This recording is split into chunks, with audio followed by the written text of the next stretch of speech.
Okay, so take a look at these numbers behind me. 1,125, 65, and 2,200. These are the numbers of untested rape kits in the Wichita Police Department, Sedgwick County Sheriff's Office, and then Kansas as a whole. At that time, the KBI got a $2 million federal grant back in 2015 to get rid of this backlog.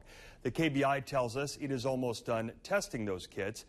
Fact Finder 12 investigator, though, Devon looked into the latest numbers, and Devon, it sounds like this problem is far from fixed. It is far from fixed. The kits went to the KBI back in 2015, but take a look at these numbers. These are new numbers between 2015 and this spring. Wichita Police, almost 600 new cases. Sedgwick County, 22, and then statewide, the KBI says there's 175 kits not yet submitted. They're still waiting on about 1,300 to be tested.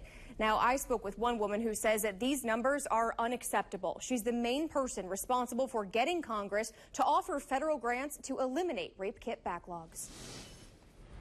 In 1989, March 3rd to be exact, at 1 o'clock in the afternoon, a masked man came in my house and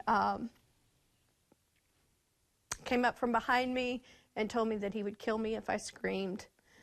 He ended up taking me out of my home to the wooded area behind my house, where he robbed and repeatedly raped me. I will never forget that day as long as I live. 29 years. That's how long it's been since the crime happened outside of Debbie's family home here in Williamsburg, Virginia. Though we're more than 1,300 miles from Kansas, Debbie says she's advocating for victims across the country. Why do you continue to do this? Because I want other women to have the justice that I had. Justice. It came for Smith 6.5 years after she was attacked. Investigators found her rapist using DNA evidence, and after the trial, she thought it was over. But after taking a tour of a forensic science center in Virginia, she realized her work was only beginning. I went and he took me in a room.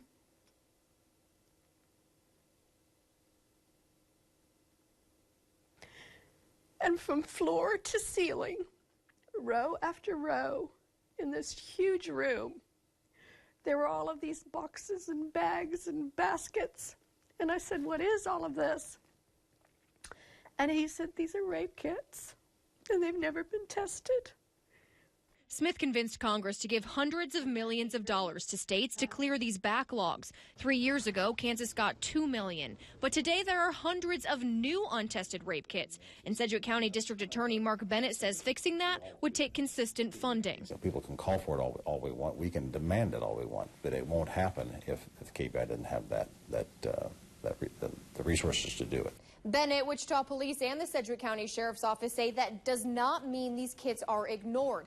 There are many other parts of a rape kit, including documented injuries and pictures. When it comes to DNA specifically, Bennett says they're having to prioritize. Let's see some examples here. Say you have a woman who says she was raped by a stranger. That stranger is denying it. Would you test DNA? Now consider you've got a woman who's accusing her husband of rape. Maybe she says they got in a fight one night and he raped her. His DNA as her husband might not get you a conviction with a jury. So would you test there? Or let's take a look at a third option.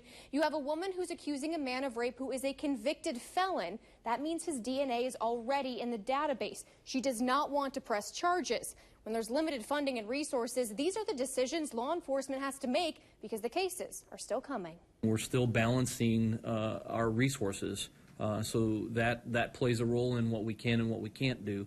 We still have new victims that are coming forth, and I constantly remind detectives that a kit or case number has a name associated with it. My thing now is we should not be having backlogs.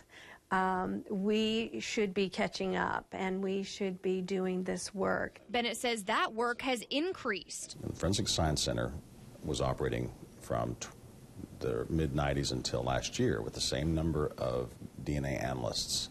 The number of cases that we submit for DNA analysis has gone through the roof. I do understand it, and I might get beat up as an advocate for sexual assault victims by saying that, but I do understand it. But it absolutely is not fair. Wow, Devon, what's next for Debbie? So right now she's pushing for more grants. She's trying to get another $151 million from Congress to go to states Just as an FYI, a rape kit, one, costs about $1,000 to test. Her concern, though, is what happens to states if these grants stop. All right, thanks, Devon.